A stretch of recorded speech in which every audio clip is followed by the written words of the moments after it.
Andy, wake up. Won't you please open your eyes? Oh, me. What's going on here? It's the Amos and Andy Show.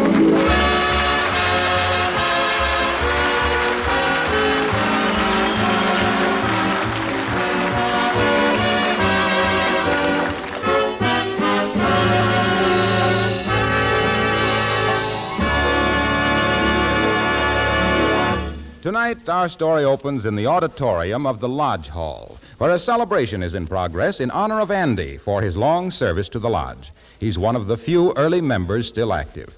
Right now, the Kingfish is on the platform before the members, completing a speech of tribute. Andy is sitting on the stage right in back of him. And so, fellow members, I am proud to pay tribute to our brother here on the platform, Mr. Andrew H. Brown, who has been in our lodge for 20 years. Before Mr. Brown applied for membership with our lodge, the census of opinion was that Andy was a bum. He didn't have no money. He didn't have no business. He never knowed where he was going to sleep from one week to the next. Now, let's look at him now and the progress that he has made in the last 20 years. Today, he is, I would say, well, he is, well, he's a fine, healthy-looking man. So, Brother Andrew, on behalf of the membership, we present you as a token of our esteem this brand-new, genuine electric clock which set us back $8.50.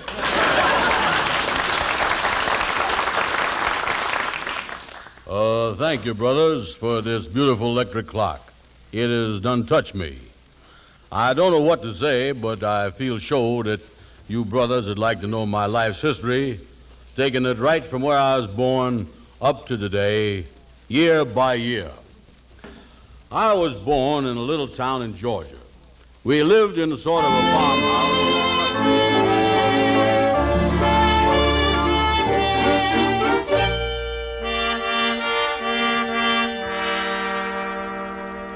That was some speech that Andy made last night. I bet he must have talked for 2 hours. Yes, Amos, I tell you, I stayed till he was 18 years old, then I left. How long did you stay, Fluky? Well, I stayed till he was 24, and that's about all I could take. I wonder how long Andy spoke there. Well, I tell you, that boy really gets carried away with himself, don't he? Yeah, you're right, Fluky. When I hear Andy get wound up and go into a thing like it done last night, sometimes I wonder if this country ain't making a mistake by having freedom of speech. Well, the trouble with Andy is... Good morning, gentlemen. Good morning. Well, hello there, Brother Andy. Hiya, son. Fluky, get out the way there a second, will you? I want to plug this clock in there and set it up on my desk. Oh, yes, Miss Andy. This show is a nice clock you boys gave me last night for my 20 years anniversary. Oh, yeah. Now, Andy, you gotta spin that little wheel in the back of it to get us started. Yeah. Well, don't seem to go. Let's see if you got it plugged in tight here. Yeah, the plug is in good. Yeah, that's funny. A clock that won't run. I wonder what she gets if you was only in the lodge 10 years. Well, I can't understand it. That's an $8.50 clock. It ought to work. Well, I got it plugged in and I done turned the starter. What else can you do? Say, fellas, you know I, as a scientist, I could take it over to my laboratory and smack it a couple of times with a hammer. Hey, wait a minute. I just found this paper in the box that the clock come in. It's a lifetime guarantee. Look here, listen to this. It say here, this clock guaranteed for life against all defects due to faulty material or workmanship. And it's signed by the Wilton Clock Company. Come on, Andy. I'll take you over to the store where we bought it, and we'll show him this guarantee. He gotta give us satisfaction.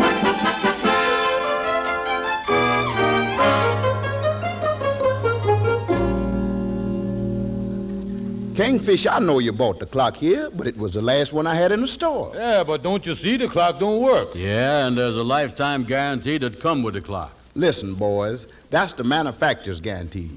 And it so happened that the Wilton Clock Company is right here in New York. Why don't you take it down after them? You can get some quick action. Andy, that looked like the best thing to do. Maybe we can get Lightning to drive us to the Wilton Clock Company and Amos's taxi cab. Right. Let's go.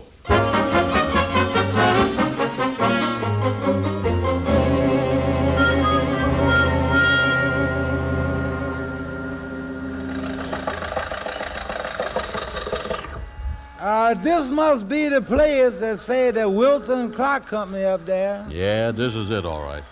All right, you wait here, Lightning. This ain't gonna take long. All right, sir, I'll wait here for you. Say, this sure is a big plan they got here. Yeah, must take a lot of equipment to turn out clocks that don't run. Well, Andy, I think that... Halt! Halt! That soldier can't be talking to us. No. Halt or I'll shoot! That's us.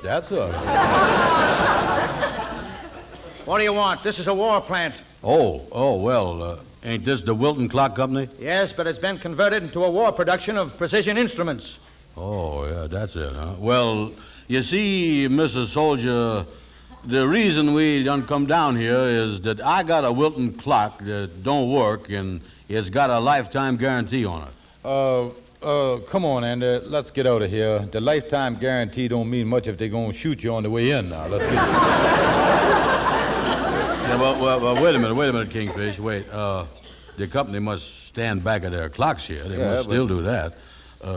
Mister, ain't there nobody in there that I could get satisfaction from? Well, Mr. Wilton is still running the plant. I guess you could see him.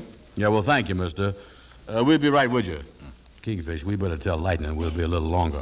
Look, Andy, why don't we take the clock back to the Harlem store there and exchange it for something else? I don't like the idea of going into a place where everybody ready to shoot at you. Let's do that. Oh, don't be silly.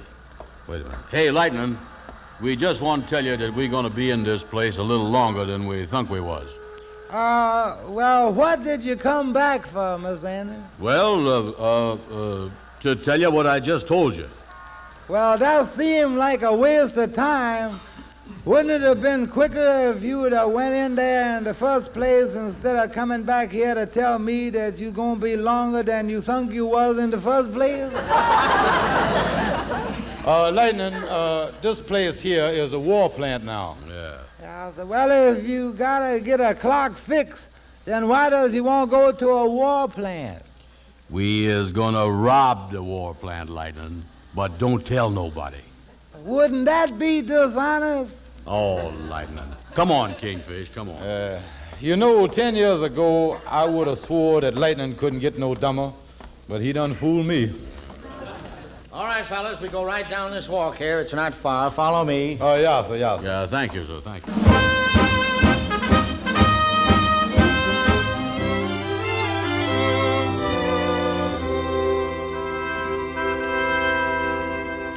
Ralph, I think you've done a wonderful job on this altitude device. Well, thank you, Mr. Wilton. I think if it's successful, it'll be the most important development of the year in combat aviation. The beauty of it is that it can be used on those big B-17 Flying Fortresses or on the P-38 Lightnings. I think they're going to try it out on the P-38 Lightnings first. The principle's very revolutionary, too. The secret of the whole instrument, the actual heart of it, is these two little screws right here. They're made out of that new highly sensitive metal that we developed right here in the lab. Well, I don't have to caution you about guarding all this very carefully, Ralph. I should say not, Mr. Wilton. Now, these are the only two metal screws of this type in existence, and this is the only set of plans, so believe me, I'm taking no chances. Oh, did you say that altimeter clock is on the way? Yes, it should be here any minute now. Oh, good. Then I can finish this thing up. I better check with Benson out front on that. Benson speaking. Benson, this is Mr. Wilton. I'm expecting a couple of men with a new type altimeter clock for those new pursuit planes. Now, you send them back to my office as soon as they arrive. Yes, sir. Oh, by the way, these men are supposed to put some finishing touches on this altimeter clock when they get here. Oh, then I suppose you want them to put on coveralls as usual. Certainly. You know our rules. Yes, Mr. Wilton. Goodbye. Oh, say, Ralph, come down to my office for a minute. I'll show you our new assignment.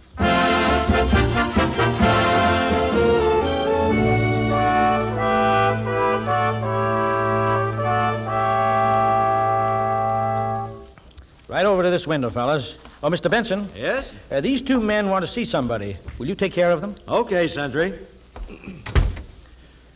What was it you men wanted? We want to see Mr. Wilton. We got a clock here. Oh, yes. I know all about it. You do? News sure do get around, don't it, Andy? Come in through this gate here, please. Yeah, I guess the man at the store must have phoned down and told him about it.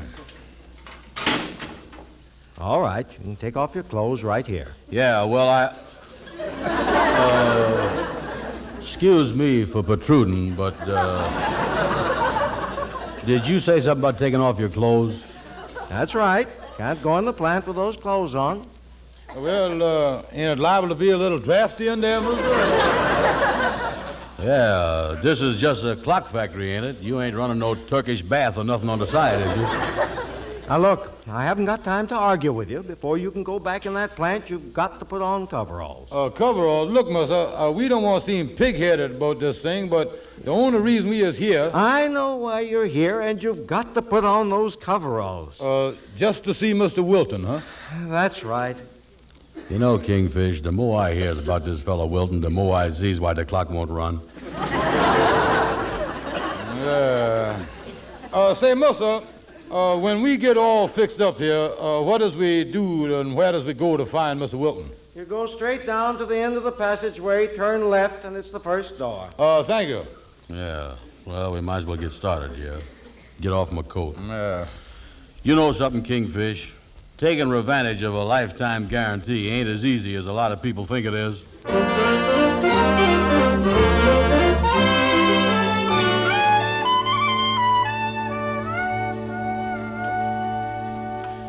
Well, this is the end of the passageway. Did he say turn right or left, ain't it? Oh, seemed to me he say left. No, right. Yeah, that's it, right. Yeah. We turn down here. Then he say the first door. Well, this is it right here. Ain't nobody here. Well, we just better wait around. Miss Wilton most likely be back in a second. Yeah, this don't look like much of an office. Look more like a workroom. Hey, say, I could use them things right there. Oh, what's that, Andy? Those two little screws there. Yeah, the looking glass in my bathroom is coming loose. Yeah, well, go ahead, Andy. Take them if you can use them. They don't want them. Yeah, they ain't got no use for them. I think this size here is 10 for a nickel in the dime store. Yeah, slip them in your pocket there. They must have millions of them. Sure. See, I was just thinking, we liable to be in here a little while yet before we changes our clothes and gets out of here. Maybe we better send Lightning a note and tell him what we're doing so he won't get jumpy out there. Yeah, that's right. Let's write him a note, and we can get somebody to take it out to him. Yeah, here's a pencil here. Guess I use this piece of paper here. Wait a minute. Ain't there something on that paper, Kingfish? Oh, just a bunch of lines. Look like some guy been doodling with a pencil instead of doing his work.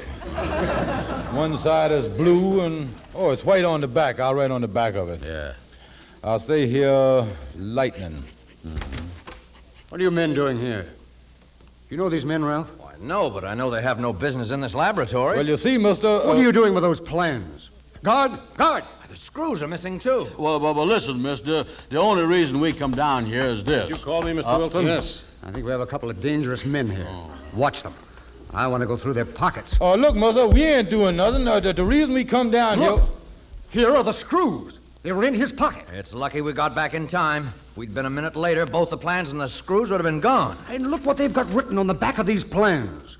Lightning. Yeah. They even knew these plans were for that plane. Oh, wait a minute, mister. That ain't a plane, that's a man. Yeah, listen, we was just... I don't know what you two are up to, but this is certainly a matter for the FBI. Guard? Yes, sir. Take these two men to FBI headquarters, and I hope they get what they deserve.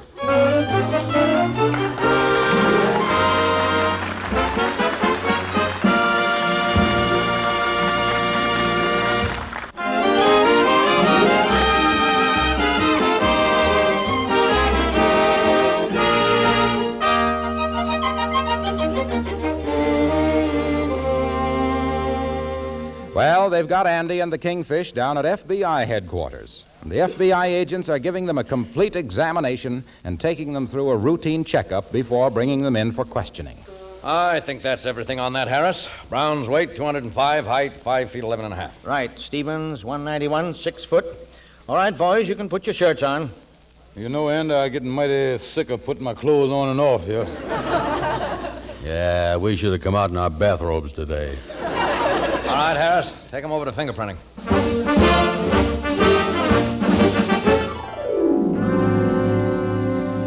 All right, give me a hand. Just relax. I'll do it. Look, mister, you don't have to take no fingerprints. We is innocent. We was just trying to check on a lifetime guarantee. Honest we was. We wouldn't do nothing to hurt the United States government. Yeah, so that's right, mister. Look, I got American flag right here in my buttonhole. Yeah, mine is in my other suit.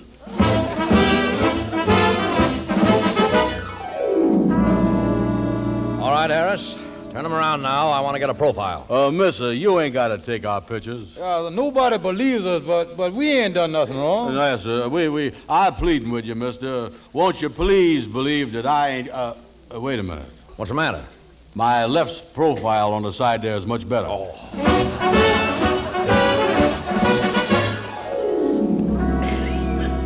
Well, Harris, what did you find? Nothing, Chief. Their records are as clean as a whistle. Well, you know there's always a first time. This is the complete file, fingerprints, pictures, and everything, huh? That's right. All right, bring them in. Yes, sir. Come in here, you men. Yes, sir, yes. Yeah, we coming. Yeah. Sit down. Mister, we've been trying to tell all your assistants here that they is making a mistake. Yeah, just like I say, mister, I wouldn't do nothing to hurt the government. I, as a patriotic man, I, as one of the earliest American settlers in our apartment house, I wouldn't do nothing. All right, but look, try to remember that you're... Hello? Hello, Chief. We picked up those 3 fellas from Harlem. You know, friends of the men you've got inside there. Oh, yes. I want to question them. I'll be right out. Mister, you don't really think that we meant to steal that stuff in the workroom there, do you? Well, frankly, boys, I don't. But we've got to make these routine investigations to make sure. Pardon me a moment. Yeah, well, that's a relief. We'll wait right here. How do you do, man? My name is Hood. I'm in charge here. Hennessy, did you get their names? Yes, that's Amos Jones. That's Henry Van Porter. This fellow they call Lightning. Man we thought was a plane. Mm-hmm. And you're friends of Brown and Stevens, is that right? Yes, to tell you the truth, they is our best friends, mister. Yes, we've known them for many years, and if there's any information you want, we would be only too happy to divulge it. I see. Well, what about you? You're the fellow that drove them down to the plant, aren't you? Yes, I the fellow that drove them down to the plant in the taxi cab. Mm-hmm. While I was waiting for them, they never did come out. And I waited for 2 hours for them, and then I whizzed on home. I see. Well, tell me, what do you know about these men as far as their reputations go? Well, mister, I tell you the truth, I know they're liable to get into a little scrape now and then like anybody's liable to do, but I can tell you this, that they would never do anything against the federal government. I know it's that. Why, certainly not. From my own personal contact with them, I know that they has always felt that crime was in bad taste. Yeah, I don't know what they're accused of, mister, but I sure it must be some mistake around here. In other words, you men all feel positive that Stevens and Brown would do nothing against the law. Yes, sir, I would swear to that. Yes, sir, except for one thing, but, well, I guess I better not say nothing about that, though. Well, what is it? Remember, you've got to tell the truth here. Well, I wouldn't want, I wouldn't like for you to repeat this, because Mr. Brown told me not to say nothing about it. But when he left the cab, he said he was going in to rob a war plant. Oh, now we've got something to go on.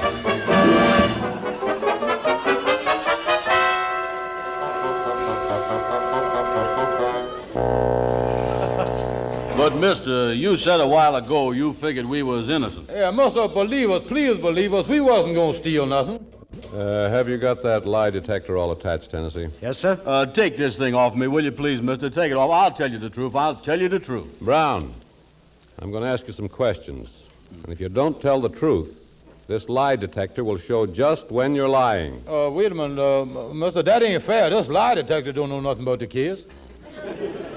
This machine records your emotional reactions. And no matter how hard you try to conceal your feelings, you can't fool it. This machine transposes your emotional vibrations into sound. I'll turn it on now. In other words, when you lie, you'll hear the hum rise. All right, here's the first question. Your true name is Andrew H. Brown. Is that right? Yes, sir. Have you ever used any other name? No, sir. Why did you try to steal those plans? Well, I didn't try to steal them, Mr. Honest. I didn't, honest. Well, I didn't hear no rise and hum, mister. Of course not. I never told a lie in my life. Oh, you haven't, huh? Mister, you must have a short circuit in there someplace there. Mr. Brown, I'm interested in your source of income. Just what is it that you do to earn a living? Well, I as in partners with the Kingfish here. And what does he do for a living? Well, I would say he, just about the same as me. All right, what do you both do then? Oh, well, we works hard all the time, if that's what you mean. I mean by that, pretty hard. Mister, is that machine incinerating that my friend is lying? It's doing more than insinuating. Andy, pull yourself together there, son. Brown, do you still maintain you just went inside that factory to get a clock fixed? Yes, sir. And you expect me to believe that? Oh, mister, I just hope that someday your clock goes bad and you got a lifetime guarantee. But you did go in to rob that war plant, didn't you? No, sir. Doesn't seem to be any reaction. Brown, I wonder if you could be an innocent accomplice in this thing. Yes, sir, I'd be glad to.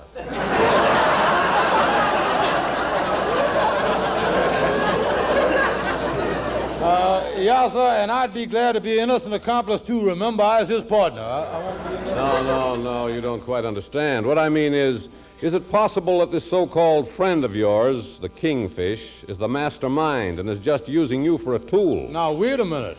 Brown, have you ever known the Kingfish to do anything dishonest? Oh, hold it, Andy, hold it.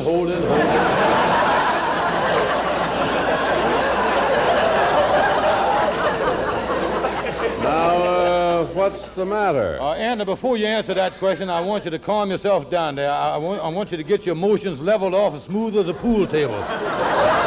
All right, answer the question. Have you ever known the Kingfish to do anything dishonest? Well, I didn't hear nothing. I did. Well, what I was going to say is, I know the Kingfish is honest, all right. Well, that is, I think he is. Well, what I mean is, he's honest most of the time. But that is to say, he honest at least half of the time.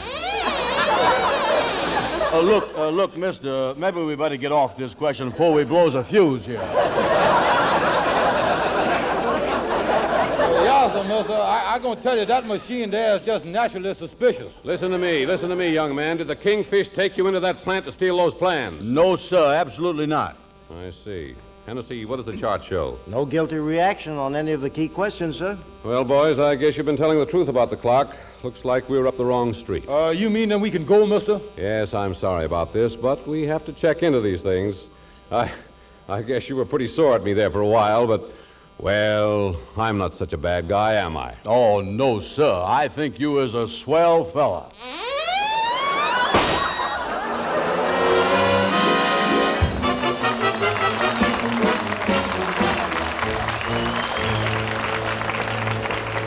I tell you, Amos, I'm going to split this whole thing wide open and let people know what's going on here in this country. Well, now, take it easy, Andy. Take it easy, nothing. I gets electric clock with a lifetime guarantee.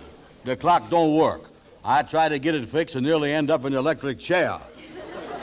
Andy, will you please calm down? Listen, I has done already writ a letter to President Roosevelt telling him how his citizens is going to get getting pushed around. Oh, now look, Andy, President Roosevelt don't handle things like that. Yeah, well, somebody in the government ought to do something about it. What is I paying all these taxes for that I would pay if I was paying any? Andy, what did you write to President Roosevelt? Well, you see, all this happened because the clock didn't work in the first place. So I writ him that he ought to see that the clock companies make good clocks with good wire in them and good cogwheels and good everything else. Oh, I don't think you ought to have done that, Andy. Well, why not? Like I say, if that clock would have worked in the office this morning, it would have saved everybody a lot of trouble. Oh, wait a minute. Come in, Lightning. What'd they say, Lightning? Well, Miss Andy, I took the clock over to the electric company, and they say there ain't nothing wrong with the clock as you. Me? Yeah, you ain't paid your bill for 2 months and your electricity been turned off.